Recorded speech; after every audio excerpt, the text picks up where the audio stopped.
আল্লাহ এমন একটা সৃষ্টিজীব সৃষ্টি করেছেন, তার নাম ফেরেশতা। তার নাম কি? ফেরেশতা। যারা হচ্ছে জুনুদুল্লাহ, ফেরেশতারা হচ্ছে আল্লাহর বাহিনী।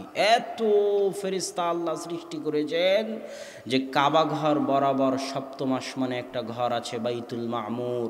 আল্লাহ রাসূল বলছেন বাইতুল মামুরকে ফেলে দেওয়া হলে লা খাররা আলাল কাবা, বাইতুল মামুর কাবার ওপর এসে পড়ে যাবে।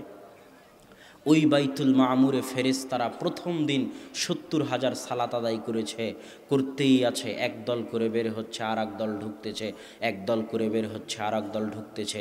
কিন্তু প্রথম যে ৭০,০০০ ঢুকেছিল তারা এখনও দ্বিতীয়বার ঢুকার সুযোগ পায়নি। এত ফেরেশতা। আর এক হাদিসে রাসূল সাল্লাল্লাহু আলাইহি ওয়াসাল্লাম বলতেছেন, মা মিন মাউযিইন, আসমানের একটা ইঞ্চিও জায়গা খালি নাই, এক বিঘত জায়গাও খালি নাই, যেখানে কোনো না কোনো ফেরেশতা সিজদায় পড়ে আছে, কোনো না কোনো ফেরেশতা সালাতে দাঁড়িয়ে আছে, কোনো না কোনো ফেরেশতা আল্লাহর তাসবিহ তাহলিল সুবহানাল্লাহ আলহামদুলিল্লাহ আল্লাহু আকবার লা ইলাহা ইল্লাল্লাহ। আসমানের একটা ইঞ্চি জায়গা খালি নাই। প্রত্যেক জায়গায় ফেরেশতারা হয় সিজদায় পড়ে আছে, না হয় সালাতে দাঁড়িয়ে আছে, না হয় আল্লাহর তাসবিহ তাহলিল করতেছে। অতএব আল্লাহ মানুষের ইবাদতের মুখাপেক্ষী ছিলেন না। ফেরেশতারাও বলেছিল আল্লাহকে, আল্লাহ মানুষ কেন সৃষ্টি করবেন, আমরা তো আপনার তাসবিহ তাহলিল করতেইছি। আল্লাহ মানুষের ইবাদতের মুখাপেক্ষী নন।